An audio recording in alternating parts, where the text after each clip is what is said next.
we'll start this webinar by overviewing player eligibility. Player eligibility can be found on page 10 in your Team Dart 2015 tournament kit. So in order for a player to be eligible to attend Team Dart, they must be sanctioned for the 2014 to 15 year, meaning that they have a sanction expiration date of August 31st, 2015. They also must play in leagues that are ran by you, the NDA charter holder member. So this is an NDA charter holder member players only tournament.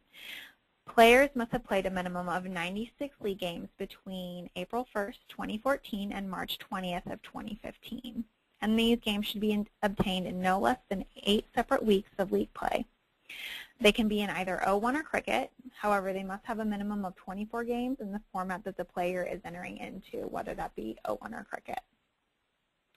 And play must be on equipment that is qualifying equipment, meaning that is owned and operated by you.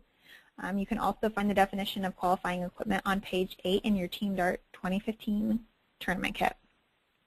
They also must be entered into the tournament by the operator whose machines they have completed the minimum game requirement for tournament entry. Now you may ask why. Well, this keeps players playing for you and provides an incentive for other players to join your league. It also has been voted down repeatedly by charter holders, allowing teams to be formed from persons from other charter holders. This is in an effort to prevent sandbagging and forming super teams. And classifying the tournament would be difficult due to receiving stats from multiple operators from one team. So that's why we keep this as players must be entered in the tournament by the charter holder that they play for. And they must be at least 18 years old. So, and as a note, anyone under 21 who plays and wins prize money will not be allowed to cash the prize money voucher at the casino. They'll just need to let the registration desk know that they're under 21, and we can actually issue a real check to them within 24 hours of their request in the player's name or in their parent's name so that they can get it cashed with a valid ID up at the Caja Valleys Casino. So player eligibility continued. They must have a valid skill rating, meaning they must have a minimum of 24 games in a single league season in either O1, cricket, or both to establish a valid skill rating in so either PPD or MPR. And they must have played at 8 separate league nights in 8 different weeks. Moving on to player classification and documentation requirements. Again, all this information can be found in your Team Dart 2015 tournament kit. If you're following along, this is on page 11. You must enter your highest known player skill rating. So this, again, is either in PPD or MPR and should be from a single league season during the qualifying period. And this does include the current league season at time of entry, only if the player has played a minimum of 24 games and 8 weeks of play has been met. All recorded player skill ratings are actual darts thrown and must be acquired using standard formats for gameplay. So let's give you an example. So for example, we have Pete who plays for Acme Vending, and you see here his spring, summer, fall, and current spring 2015 skills. So looking over these, the 25.75 is his highest skill. However, it's also in his current league season, but he has played 24 games over 8 weeks. So this is the highest known valid skill rating for Pete. So this would be what he would need to be entered as during Team Dart signups. Also, please note that when providing player skills, the figure should be carried out 2 digits past the decimal point. So for example, 25.75 PPD or 3.56 MPR. You'll also do this with multiple league nights as well. Standard formats for games. For O1, it's open and open out format, full 50-point bullseye with an 8-foot foul line and a 15.5 target face. Foul line and target face are the same for cricket with a split 50-25-point bullseye. And all of this is also found on page 12 of your Team Dart tournament kit. Non-standardized standardized formats include double in, double out. These are not accepted. When non-standardized formats are used, this will automatically force the players into masters. And please note that you do need to keep your double in, double out, and open out stats separate when submitting them to us.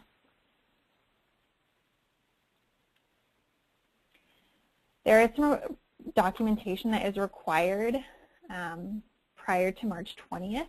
So if you order certificates by March 6th, you will not incur a late fee. However, any certificates ordered between March 7th and March 20th will incur a $25 late fee per certificate. We also require that you submit Team Dart tournament stats. These are separate stats from the stats that you send us for your beginning, middle, and ending leagues. These stats should be marked Team Dart stats at the top when you submit them to us, and they also should be either highlighted or asterisk placed next to the name of any players that are entered in the tournament. If both of these are not done, then a $100 fee for unlabeled documentation will be incurred. And you can also find an example of how your stats should look in your Team Dart 2015 tournament kit. And as a reminder, please send only league ending stats or stats to date for spring leagues that are currently in progress. And this will help us in showing that, one, your player has played 96 games for you, and that the highest known player skill rating was entered for each of your players. So your stats should match what you've entered online. And we actually do go through and hand verify this for every single operator and every single player. So what constitutes a master rated player? An individual master rated rating is defined as a 31 PPD or higher, or a 3.5 MPR or higher. Now, doubles, triples, and teams are based on team sums. There is a chart that will show you these totals on page 11 in your Team Dart tournament kit. In addition to the 31 PPD and the 3.5 MPR or higher, master ratings may also be given to players who are, one, without a verifiable skill rating. So, you know, they may play in that double in, double out format. Placed in the money in an NDA master level event in the last year, have shown known ability in another manufacturer sponsors major tournament. We do pull pro lists every single year and review these. However, we do not automatically force players into masters, but we do review these and look at known ability. Or they may be known as a dominant player in either soft tip or steel tip darting. So for master classification, no master rated player will be permitted to participate below level 1. So they may not be in the master level, but they will never play below level 1. And 2 master rated players on any team must play at the master's level. MPR determines cricket events, and PPD skills determine O1 events. For combo events, we will look at both cricket and O1 players when classifying to determine master rated players.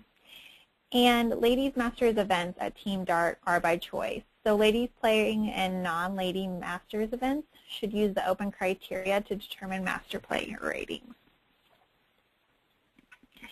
If you have any questions about anything that we've overviewed in today's webinar, please do not hesitate to call the NDA office at 800-808-9884 and speak with any member of our staff.